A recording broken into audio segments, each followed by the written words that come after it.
আমিও তো পাগল, বুঝছো নি? আমার বাইপুতে হয়েছে আম্বর পাকাইব রাইতে একটা সময়, ওই দেখো আমি বেশি পাগল। অনেক দেখা যায় আমার বাইপু তো খাইবার লাগে হে আম্বর পাকাইতো, তে ওই দেখো কিরম করতেছে, এটা দিয়ে করতেছে ফলতেছে আর কি। আরো দেখো আমি ভর্তা বানাইলাম, আমরা ভালো লাগবো নি খাও। আম খাইতে খাইতে আম খাইতে পছন্দ করো, বুঝছো নি? ওই তো আম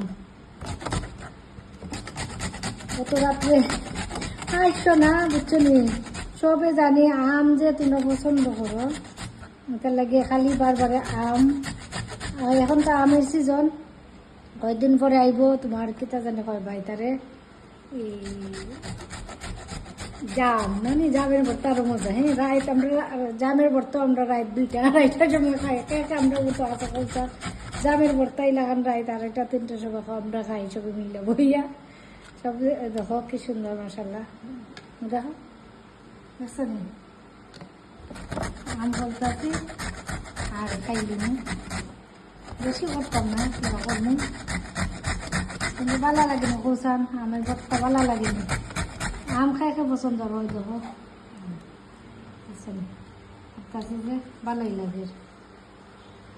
তোমার কি দেবা তুমি আমের ভর্তা খাই দিতে? হ্যাঁ, হয়নি? মুখা হয়নি? হয় হয়, আচ্ছা আচ্ছা। আজকে বেলা তো দেখো আম খাইমু, তোমরা দেখো প্রতিবারই আমের ভর্তা দেই, জানি আমের ভর্তা তোমরা সবাই পছন্দ করো, আমারও ভালো লাগে। একটু চিনি উনি দিব আজকে, অন্য সময় তো এমনি খাইলাই টক বেশি, আজকে একটু চিনি দিব দিয়া খাইমু। খেয়ে পছন্দ করো চিনি দেওয়া আমের মধ্যে, টকের মধ্যে করলে স্যার কমেন্ট করে করবো। আর অত রাত্রে খেয়ে আমের ভর্তা খাও কইলে